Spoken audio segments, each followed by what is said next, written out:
কেউ কেউ কৃত্রিম উপায়ে ক্ষমা চায়, আস্তাগফিরুল্লাহ আস্তাগফিরুল্লাহ আস্তাগফিরুল্লাহ। কারো কারো জন্য এটা এত নকল যে একবার আলী রাদিয়াল্লাহু তাআলা আনহু একজনকে এরূপ করতে দেখে বললেন, তোমার ইস্তেগফারেরও ইস্তেগফার প্রয়োজন, এর মাধ্যমে শুধু জিহ্বার ব্যায়ামই হয়, আর কিছু না। আমি এখন আপনাদের এমন একটি বিষয়ের কথা বলবো যা আমাদেরকে আল্লাহর নিকট ক্ষমা চাওয়া থেকে বিরত রাখে। বিষয়টা একজনের কাছে কতটুকু প্রত্যাশা করা হয় তার সাথে সম্পর্কযুক্ত। কিছু কিছু মানুষ মনে মনে এই সিদ্ধান্তে উপনীত হয়ে যায় যে আমি সারা জীবন ধরে অসংখ্য পাপে নিমজ্জিত ছিলাম, আল্লাহ মনে হয় আমাকে খুব একটা পছন্দ করেন না। কোনো কোনো মানুষ এমনকি এতদূর পর্যন্ত চলে যায় যে বলে ওঠে, আল্লাহ আমাকে পছন্দ করেন না, আল্লাহ আমার উপর খুবই রাগান্বিত। আমি জানতাম আল্লাহ এই কাজগুলো আমাকে করতে নিষেধ করেছেন, কিন্তু তারপরও আমি করেছি। শুধু একবার নয়, বহুবার এই খারাপ কাজগুলো করেছি। সুতরাং আল্লাহর ভালো মানুষের তালিকায় আমি নেই, আমার নামাজের কোনো দাম নেই। মানুষ যখন নিজের সম্পর্কে এইরকম ধারণা পোষণ করে তখন সে কি করে জানেন? আমি তো খুবই খারাপ মানুষ। আপনি কি আমার জন্য একটু দোয়া করতে পারবেন? কারণ আমি ইতোমধ্যে দোয়া করার যোগ্যতা হারিয়ে ফেলেছি। এখন আপনাকে আমার জন্য দোয়া করতে হবে, কারণ আমি আশা করছি আল্লাহ অন্তত আপনার দোয়া কবুল করবেন। এটা হয়তো আমার একটা সুযোগ তৈরি হতে পারে, কারণ আমার কথা তিনি শুনবেন না। আপনাদেরকে আবার একটু পিছনে নিয়ে যাই। নূহ আলাইহিস সালাম কাদের কাছে আল্লাহর নিকট ক্ষমা চাওয়ার এই প্রস্তাব তুলে ধরেছিলেন? নূহ আলাইহিস সালাম কি এমন মানুষদের নিকট এই প্রস্তাব তুলে ধরেছিলেন যারা সারা রাত মসজিদে কাটাতো, যারা প্রতি বছর হজ পালন করতে যেত, রোজা রাখতো এবং অন্যান্য সৎ কাজ করত? না, নূহ আলাইহিস সালাম ক্ষমা পাওয়ার এই প্রস্তাব তুলে ধরেন ইতিহাসের অন্যতম একটি বিদ্রোহী সম্প্রদায়ের প্রতি, যারা প্রজন্মের পর প্রজন্ম ধরে বিদ্রোহী ছিল। তিনি তাদের বলেন, তোমরা যদি শুধু ক্ষমা চাও, আল্লাহ শুধু তোমাদের ক্ষমা করবেন তাই নয়, বরং তিনি তোমাদের জন্য আকাশের ধনভাণ্ডার খুলে দেবেন। নিজের সম্পর্কে এমন বলবেন না যে আমি অনেক দূরে হারিয়ে গেছি, যদি কিছু হয় তা হবে আমার মায়ের দোয়াতে বা অন্য কারো দোয়াতে। আপনার মনের এমন অবস্থার সুযোগ গ্রহণ করে শয়তান। মানুষের মনের হতাশাজনক পরিস্থিতির সুযোগ গ্রহণ করে শয়তান, আর এর মাধ্যমে তাকে শিরকে নিমজ্জিত করে। এই হতাশা শিরকের একটি দরজা। কেন জানেন? তখন মিথ্যা ধর্ম আসে এবং আপনাকে বলে আপনি তো অনেক বড় পাপী, আপনার পক্ষে ক্ষমা পাওয়া সম্ভব নয়। যিশুকে বলুন আপনাকে ক্ষমা করে দিতে। আপনি যিশুর সাথে ভালো সম্পর্ক করুন, তিনি আল্লাহর সাথে আপনার সম্পর্ক ভালো করে দিবেন। আল্লাহ এবং আপনার মাঝখানে যিশু এসে দাঁড়াবে, অথবা তারা অন্য কাউকে মাঝখানে দাঁড় করাবে, বলবে অমুক পীর, তার কবরের কাছে গিয়ে কিছু চকলেট রাখো। তাহলে তিনি আল্লাহকে বলবেন আপনার সমস্যা সমাধান করে দিতে। আপনি এখন আল্লাহর সাথে কথা বলতে পারবেন না, কিন্তু ওই পীর তিনি আল্লাহর প্রিয় বান্দা, তাই আপনি তার মাধ্যমে আল্লাহর কাছে আপনার দরখাস্ত পেশ করুন। এভাবে শিরকের দরজা খুলে যায়। অন্য কথায়, আল্লাহর সাথে আমাদের সরাসরি যোগাযোগের মূল বিষয়টি তাওহীদের মানেই হলো সরাসরি যোগাযোগ। লা ইলাহা ইল্লাল্লাহ একই কথা বলে, আর এই সব কিছুর মূল কথা হলো আপনার যা প্রয়োজন তা সরাসরি আল্লাহর নিকট প্রার্থনা করুন। যে বিষয়টি আমাদের সকল প্রয়োজন পূরণ করবে তা হলো আল্লাহর নিকট ক্ষমা প্রার্থনা করা। এখন এই ক্ষমা চাওয়াটা দুই ভাবে হয়ে থাকে, জিহ্বার মাধ্যমে ক্ষমা চাওয়া এবং অন্তরের মাধ্যমে ক্ষমা চাওয়া। মানুষ সাধারণত নিজের পক্ষে যুক্তি দিয়ে থাকে। আমি যদি কোনো কারণে আপনার সমালোচনা করি, যেমন ধরুন কাউকে বললাম, এই যে আমি আপনাকে অমুক অমুক কথা বলতে শুনেছি, সে তাৎক্ষণিক হয়তো বলে উঠবে, এক্সকিউজ মি, আমি এমনটা বোঝাতে চাইনি, আপনি তো পুরো ঘটনাটা জানেনই না। আপনি সাথে সাথে নিজের পক্ষে যুক্তি দিতে শুরু করেন, আত্মরক্ষামূলক হয়ে ওঠেন। বালিল ইনসানু আলা নাফসিহি বাসীরা ওয়ালাউ আলকা মাআযিরা। মানুষ নিজের সম্পর্কে সুধারণা পোষণ করে, তারা প্রচুর অজুহাত দেখায়। আপনি যদি আসলেই আল্লাহর ক্ষমা চান, আপনাকে নিরিবিলি একটা সময় খুঁজে পেতে হবে। যদি আরবিতে দোয়া করতে না পারেন, কোনো সমস্যা নেই, আপনি শুধু পাঞ্জাবি, বাংলা, বাহাসা বা উর্দু জানেন, কোনো ব্যাপার না। আপনি আপনার নিজস্ব ভাষাতে আল্লাহর সাথে কথা বলুন, আন্তরিকতার সাথে আপনার অপরাধগুলো স্বীকার করুন, কোনো অজুহাত দেখাবেন না। এরকমটা করতে পারা আসলেই কঠিন, কারণ আয়নার সামনে দাঁড়িয়েও আমরা নিজের সাথে মিথ্যে কথা বলি, নিজেকে এভাবে প্রবোধ দেই, আমি আসলে অত খারাপ না, আমি যা যা করেছি তার কারণ আছে। যখন আপনি আল্লাহর সামনে দাঁড়াবেন, নিজের কাজের বৈধতা দেওয়ার কথা ভুলে যান। আল্লাহ জানেন আপনি কি অবস্থার মধ্যে দিয়ে যাচ্ছেন, তিনি জানেন এটা কঠিন সময় ছিল, তিনি জানেন অমুক অমুক বিষয় আপনাকে সম্পূর্ণ গ্রাস করে ফেলেছিল। ইয়া রব, আমি অনেক চাপের মধ্যে ছিলাম তাই মদ খেয়েছি। তিনি আপনার সবগুলো অজুহাত সম্পর্কে আপনার চেয়ে ভালোভাবে জানেন। আপনাকে অকপটে তার নিকট আসতে হবে, ফিল্টার ছাড়া, কোনো দ্বিধাদ্বন্দ্ব ছাড়া, নির্দ্বিধায়, কোন রকমের বিব্রত বোধ করা ছাড়া। অনেক সময় আমরা নিজেদের পাপ স্বীকার করতে বিব্রত বোধ করি, একরাশ লজ্জা এসে আমাদের জড়িয়ে ধরে। কিন্তু যতক্ষণ না আপনি আল্লাহর নিকট অকপটে সকল পাপ স্বীকার করে নিচ্ছেন, আর এভাবে যখন নিজের উপর যে অন্যায়গুলো এতদিন ধরে করে এসছেন তা আপনি মুখ দিয়ে উচ্চারণ করতে শুরু করবেন, আমার বিশ্বাস করতে কষ্ট হয় যে সে সময় আপনার চোখ দিয়ে কোনো অশ্রু নির্গত হবে না। একজন মানুষের পক্ষে এটা অসম্ভব যে সে আল্লাহর সামনে এভাবে নিজেকে খোলাখুলি উপস্থাপন করবে আর তার চোখ দিয়ে কোনো অশ্রু বের হবে না।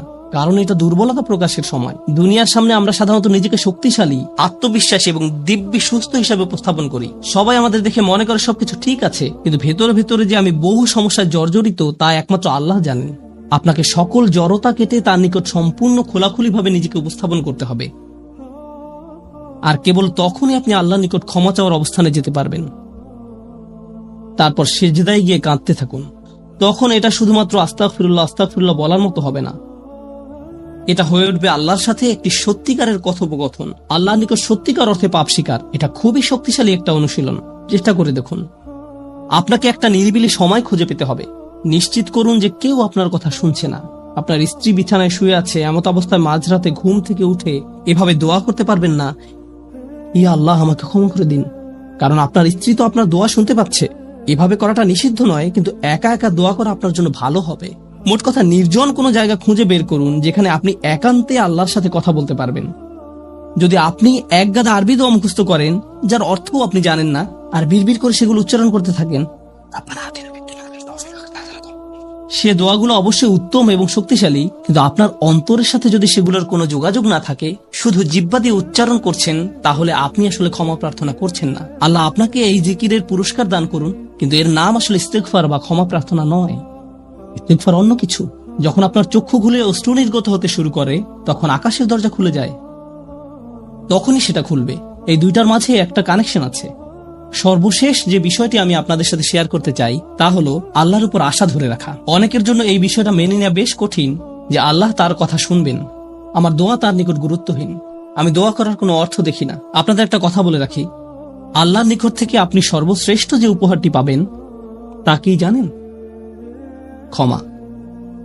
এটাই সর্বশ্রেষ্ঠ উপহার। আপনি এটার মূল্য উপলব্ধি করুন আর নাই করুন, আর যা কিছু আল্লাহ আপনাকে দিবেন বলেছেন এর সবই অতিরিক্ত। আপনাদেরকে একটা উদাহরণ দিই। আমার অনেকগুলো সন্তান আছে।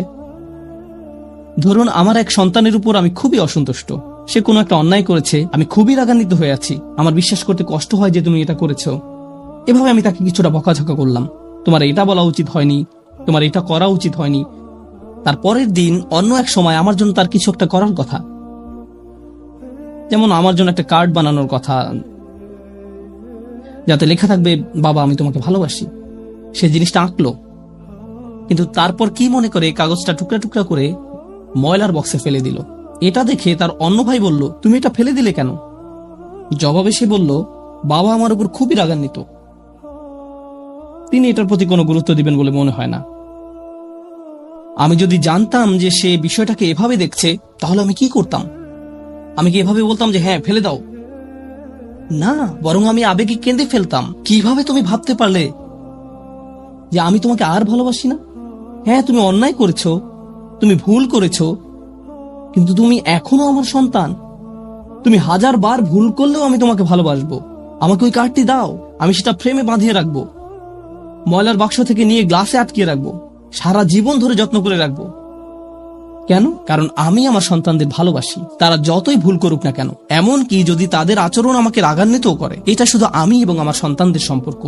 কিন্তু আমি আমার আর সন্তানদের নিয়ে কথা বলছি না। এই উদাহরণের মাধ্যমে আমি কথা বলছি আমার এবং আল্লাহর সম্পর্ক নিয়ে।